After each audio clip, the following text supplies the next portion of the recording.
una de las cosas que más ha hecho avanzar el tema del sueño ha sido la NASA. La NASA, por una explicación muy sencilla, los astronautas son los trabajadores a turnos por excelencia. Ujú.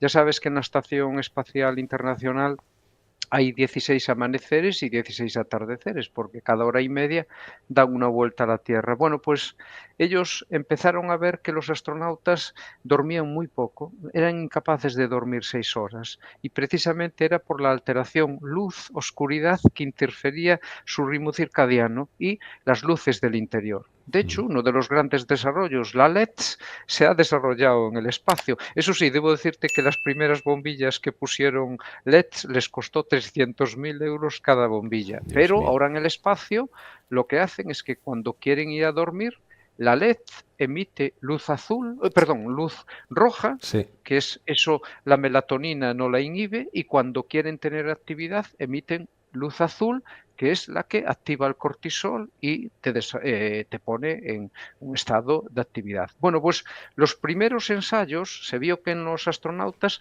una de las primeras cosas que les llamó la atención a la NASA era que empezaban a tener muchísimas infecciones, reactivaciones, por ejemplo, un herpes virus y el herpes zóster.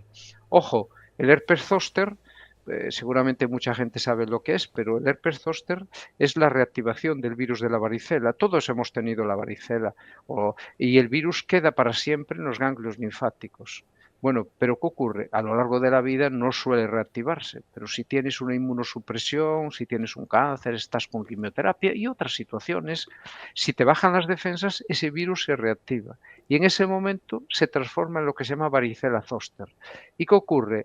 En el trayecto de los nervios se producen unas vesículas dolorosísimas. Es un cuadro que a veces es muy incapacitante y a mucha gente dura meses, incluso hay gente que le provoca serios trastornos. Bueno, pues tú imagínate lo que es tener un herpes zóster en el espacio, en donde un error puede costarle la vida. Y aparte que hay muchísimos experimentos y que pueden llevarse al traste. Entonces, la NASA fue el primero en darse cuenta y luego, obviamente, vinieron muchísimos ensayos. Por ejemplo, el cáncer.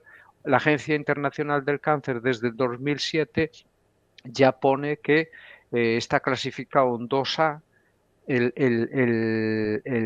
cáncer de mama, el de próstata y el de colon está relacionado con los turnos rotatorios. Algunos Qué países significa lo de 2A, doctor? Perdón.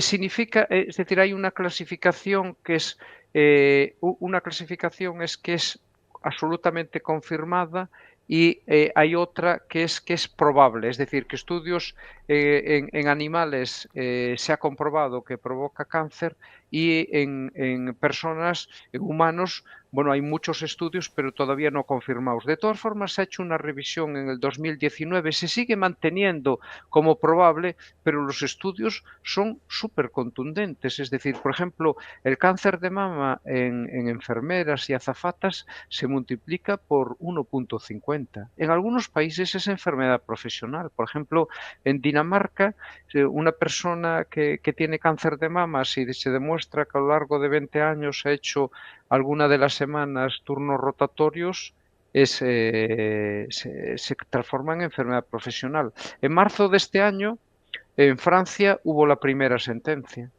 con una enfermera que... Quiero decir que esto es un tema que estamos hablando de hace muy poquitos años. Ujú. El cáncer de mama, antes la gente decía, pero ¿cómo puede estar relacionado el cáncer de mama con los turnos? Hoy sabemos la explicación.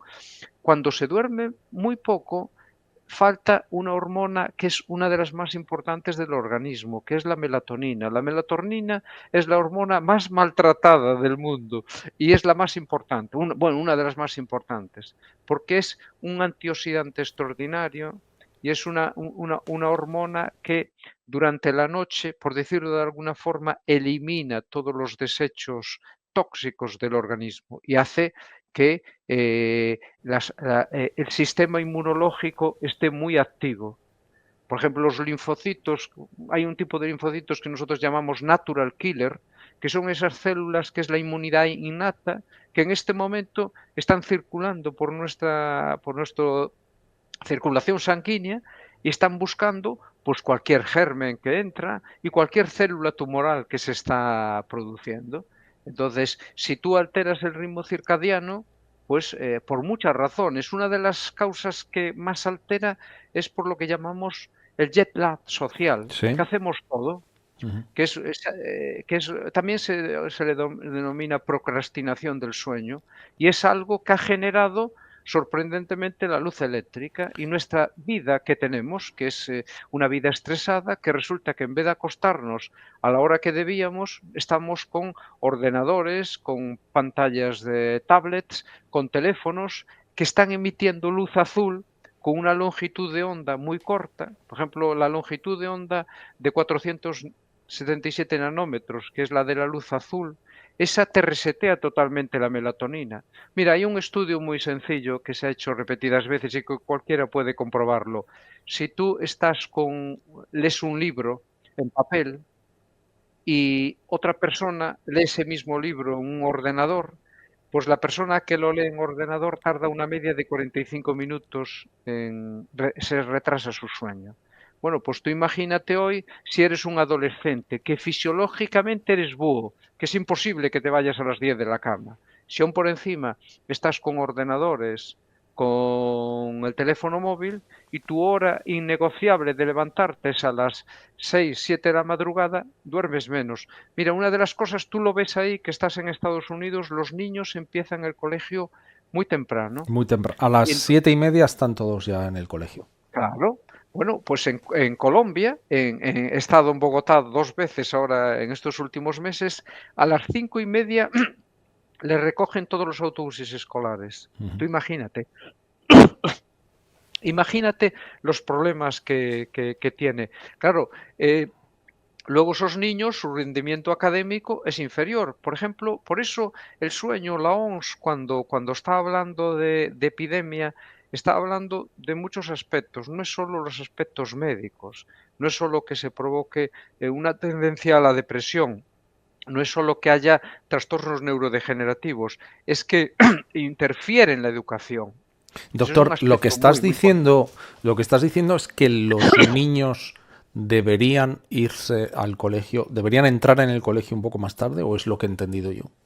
Efectivamente, a ciertas edades es así. Algunos países, en concreto Dinamarca, ya lo está haciendo en adolescentes. Ujú. Está haciendo que se prolongue, que la hora de comienzo del colegio sea más tarde. Curiosamente, fíjate, hace muchos años, uno de los grandes expertos en sueño ya planteó este problema en Estados Unidos, porque antes este problema era europeo. En Estados Unidos se empezaba el colegio más tarde. Bueno, pues curiosamente en Europa ahora es lo contrario. No es que sea, pero es menos problema que el que ocurre en Estados Unidos. Aquí se suele empezar el colegio un poquito más tarde, pero aún así, en niños en grandes ciudades en que el transporte escolar lo recoge antes, eso es un problema. Un problema porque esos niños, antes hemos dicho una cosa clave. ¿Qué hace el sueño en la fase de no REM? Pues lo que hace es que ese hipocampo, que es esa zona de la memoria temporal, el hipocampo es como una pequeña oficina en donde todo lo que has aprendido durante el día se acumula. Piensa en una carpeta.